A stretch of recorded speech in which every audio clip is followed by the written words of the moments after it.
Ward మెంబర్ని, అలాగే cricket association క్రికెటర్ని, వైజాగ్ డిస్ట్రిక్ట్ క్రికెట్ అసోసియేషన్ మెంబర్ని, తర్వాత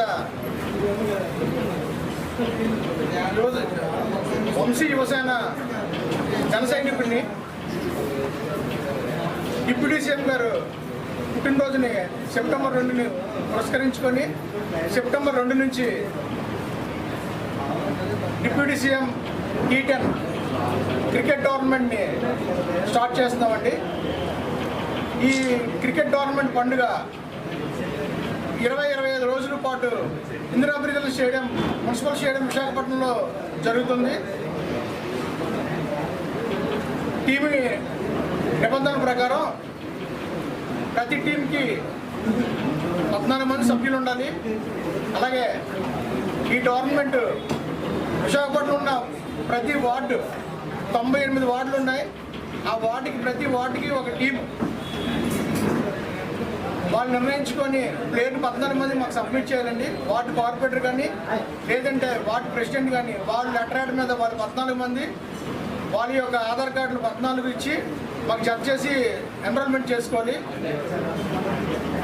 వేరే వ్యక్తులు ఆ వార్డులో ఆడిన ఎడల వారిని టీం నుంచి బహిష్కరిస్తాం.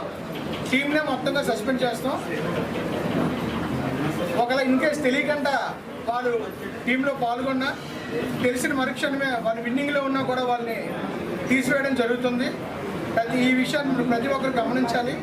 అలాగే ఈ టోర్నమెంట్లో హార్డ్ టెన్నిస్ బాల్ టోర్నమెంట్ ఇది. రోజుకి ప్రతిరోజు 5 మ్యాచ్లు జరుగుతాయి. ఇది నాకౌట్ పద్ధతిలో జరుగుతుందండి. ఈ టోర్నమెంట్ డ్రెస్ కోడ్గా బ్లూ కానీ బ్లాక్ కానీ లోవర్, వైట్ టీషర్ట్, షూ కంపల్సరీగా వేసుకొని రావాలి. ఈ టోర్నమెంట్ అంపైర్లు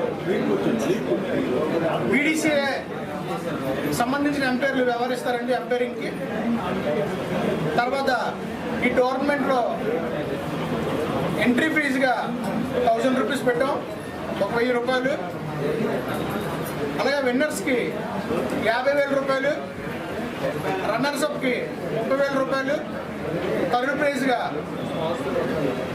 10,000 రూపాయలు, man of the match, man of the series, అలా పలు రకాలుగా బహుమతులు ఇస్తాం. ఈ టోర్నమెంట్ని పూర్తిగా జయప్రదం చేయవలసిందిగా కోరుచున్నాం.